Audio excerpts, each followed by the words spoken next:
नमस्कार मित्रांनो.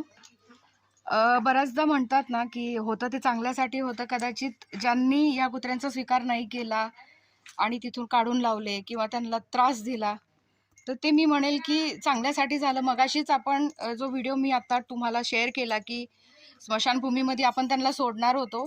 पण ह्या आजींनी वाटेत जाताना बघितलं आणि त्यांच्या दादाला सांगितलं, की आपल्या वस्तीवर हे कुत्रे घे म्हणून. तर आजी, मी खरंच तुमचे खूप खूप धन्यवाद मानते.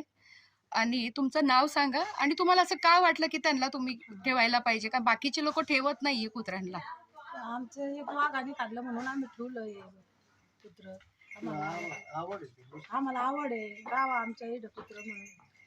जनावर राहत्या रात्री सुटा त्या साठा त्या राखण करतील या करताना घेतले ते.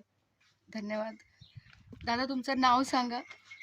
अनिल वायकर, मी राहणार भैरवनाथ नगर. कुत्रे मला म्हणजे माझ्या घरी कुत्रे होते, पण माझं कुत्रं बिबट्याने नेल्यामुळं घरी कुत्रंच राहिलं नव्हतं. कारण की कुत्रं असलं तर आमचे जनावरे वगैरे सुटले ना, तर ते किमान माणसाला उठवतं भुकून, किंवा ते त्यांचे काम ते करतात.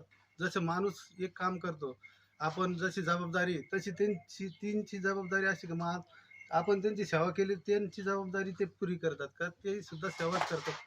असं आहे का आपल्याला कुठले समजा कुठली गोष्ट आहे, आपले जनावर असू द्या किंवा एखादा साप तरी आला तर कुत्रं भुकणार सगळ्यात होतं. त्यासाठी कुत्रं एक का होईना असणं गरजेचं आहे आणि त्याचं पालन इमानदार जात म्हणजे ही कुत्र्याची असते. आपल्याला एकच माहिती आहे की स्मशानात शेवट असतो, पण स्मशानात शेवट नाही, पण कुठेतरी चांगली सुरुवातही होऊ शकते. तर आज खंड्या पांड्याला नवीन घर मिळालेलं आहे वायकर दादांच्या इथं. तर खरंच मी त्या दोघांची खूप खूप आभारी आहे की त्यांची आता हाडाड होणार नाही, निदान त्यांना राहायला एक चांगली जागा मिळेल. तर धन्यवाद काकू.